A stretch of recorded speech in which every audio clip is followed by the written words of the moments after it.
अस्सलाम वालेकुम class 3 lecture number 3 के साथ आपके साथ हैं। इससे पहले हम 2 लेक्चर्स अटेंड कर चुके हैं, जो कि उम्मीद है कि आपको बहुत अच्छे से समझ में आ गए होंगे।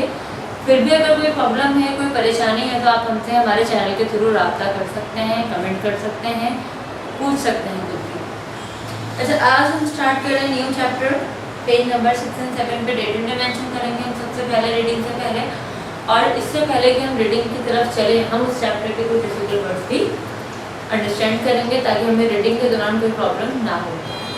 अच्छा, चैप्टर का नेम है Vania find the pet. Vania find the pet. Vania को क्या मिला? एक पेट मिला। वो पेट क्या है तो चैप्टर में पता लगेगा हमें। वर्ड मीनिंग देखते हैं हम।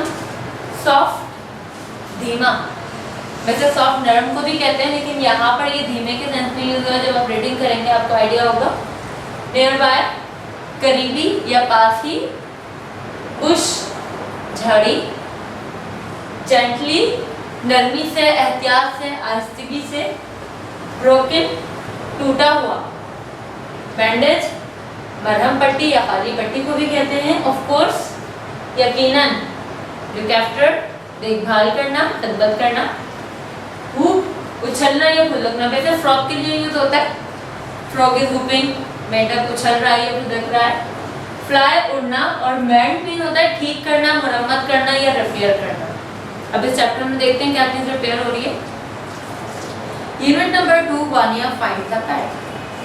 Vaniya was on her way home when she heard a soft chirping sound coming from a nearby bush. Vaniya एक दिन अपने घर के रास्ते पर थी। अच्छा, यहाँ पे चिर्पिंग होती है परिंदों की आवाज, उनका चहचहाना। परिंदों की जो मखसूस आवाज होती है वो चिर्पिंग कहा जाता है उसको। अब एक दिन वानिया अपने घर के रास्ते से आ रही थी कि अचानक उसने एक बहुत ही बारीक धीमी सी परिंदे की आवाज सुनी, एक करीबी झाड़ी से। The chirping aroused her curiosity. ये जो चिर्पिंग की आवाज थी उससे उसको क्या हुआ? तजस्सुस हुआ। So she went to the bush to have a look. तो वो कहाँ गई? झाड़ी के पास गई कि जाकर देखूं क्या है वहाँ पर। She looked closely all around the bush and saw a little bird. उसने बहुत ही एहतियात से झाड़ी के चारों तरफ देखा और उसे वहाँ पे एक छोटा सा परिंदा नजर आया। She picked it up and took it home. उसने क्या किया? उसको उठाया और अपने घर ले आई। Vaniya, Mother, can we help this pigeon? क्या हम इस कबूतर की मदद कर सकते हैं? Mother took the pigeon from Vania gently. Mother ने क्या किया? बहुत ही नरमी और बहुत ही आहिस्तगी से उस पिजन को वानिया से ले लिया। यानी कि जिस परिंदे की आवाज वानिया को आई थी वो क्या था? एक छोटा सा पिजन था। She felt the pigeon's wings carefully. उन्होंने बहुत ही आराम से उसके पर को चेक किया। One of them was broken. और उसके दोनों परों में से एक पर क्या था? टूटा हुआ था।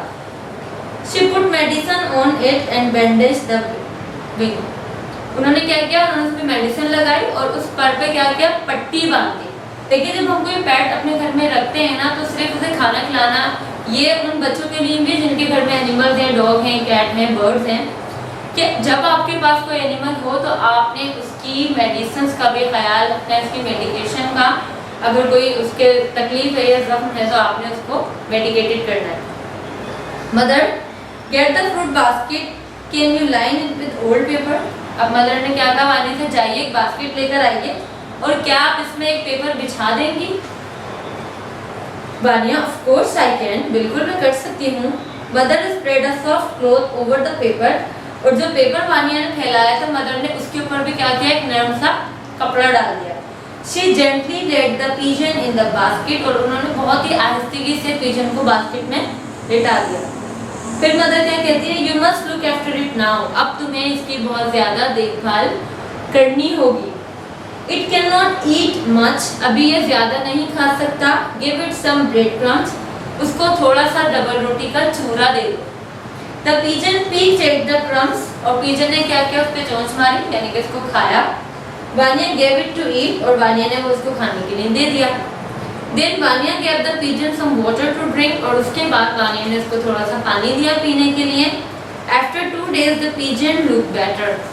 और 2 दिन यही प्रोसेस रहा, मेडिकेशन हुई, बैंडेज हुई, इसकी हल्का फुल्की उसको फूड दिया गया, तो क्या हुआ? 2 दिन में वो थोड़ा बेहतर दिखने लगा। वानिया ने कहा, see mother, it can hop now but it still can't fly. फिलहाल ये उछल सकता है, खुदक सकता है, लेकिन अभी ये उड़ नहीं सकता। The pigeon followed Vania around the house hopping after her. और पीजन पूरे घर में वानिया के पीछे पीछे फिरता रहा, उछलता रहा। मदर, अब मदर क्या कह रही है? It wings have started mending. इसका जो विंग है वो आहिस्ता आहिस्ता ठीक होना शुरू हो गया। मेंड की मैंने आपको मीनिंग बताया ना, ठीक होना, मरम्मत करना। After 2 weeks, 2 हफ्ते बाद Vaniya and her mother took the pigeon out into the ground. और 2 हफ्ते बाद वानिया और उसकी अम्मी उसे ग्राउंड से बाहर ले आई। It hopped around the bed. वो थोड़ा सा हूप किया उसने। Suddenly it flew up to the lowest branch of the mango tree। और अचानक वो सबसे नीचे वाली जो शाख थी ना आम के दरख्त के, उस पर जाकर बैठ गया। Then it flew down and sat on Vania's shoulder for a minute। और फिर वो उस ब्रांच से नीचे आया और वापस वानिया के शोल्डर पे बैठ गया थोड़ी देर के लिए। After that, उसके बाद it flew away into the sky calling to।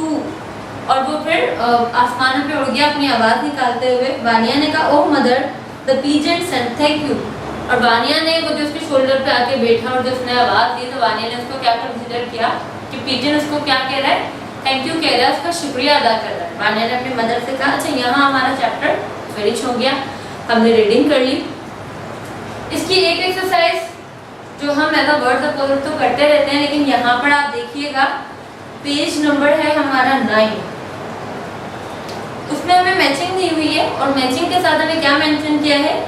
Antonym is a word which has an opposite meaning to another word. Antonyms कैसे वर्ड होते हैं जो कि क्या होते हैं? एक दूसरे से बिल्कुल ऑपोजिट होते हैं, उनकी मीनिंग एक दूसरे से बिल्कुल अगेंस्ट होती है। ठीक है, तो हम इसकी मैचिंग करते हैं। पहले वर्ड्स देख लेते हैं, क्या है हमारे पास? Right, small, old, here, many और ब्रेक। ये हमारे पास वर्ड्स हैं और ये इनके एंटोनियम या अपोजिट है और हमने क्या करना है? इनको मैच करना। सबसे पहले क्या है हमारे पास? राइट। राइट का अपोजिट क्या न्यू हो सकता है? ऑफ कोर्स नहीं हो सकता, हम मैच नहीं करेंगे। राइट का मैंड? नो। राइट का रॉन्ग? Yes it is. हमने क्या करना है? हमने राइट की मैचिंग कर देनी है रॉन्ग के साथ। और आपने भी डेट एंड डे मेंशन करनी है और with the help of scale हमने इसको मैच करना है। नंबर 2 है स्मॉल। स्मॉल की मैचिंग न्यू के साथ नहीं हो रही, मैंड के साथ भी नहीं होती, फ्यू के साथ नो। स्मॉल की मैचिंग कहाँ हो रही है? हमारी बिग के साथ। हमने इसको मैच कर दिया।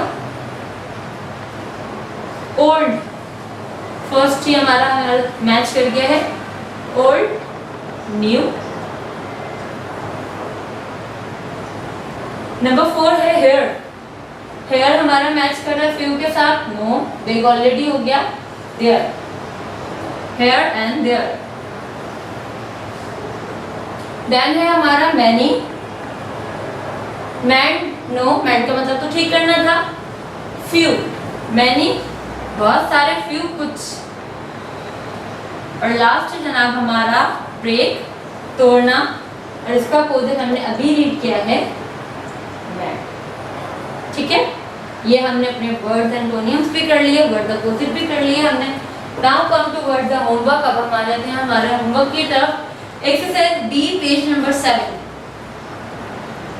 एक्सरसाइज बी पेज नंबर 7 में हमारे पास क्या है? करेक्ट आंसर को हमने टिक करना है, बहुत इजी है।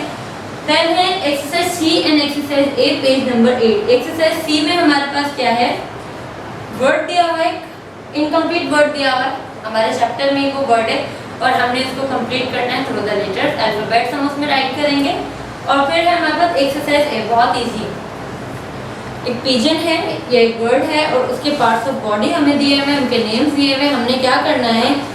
आई के सामने आई की मीनिंग यहाँ से उठानी है, आई की स्पेलिंग यहाँ से उठानी है और हमने यहाँ पर उसको राइट कर देना है।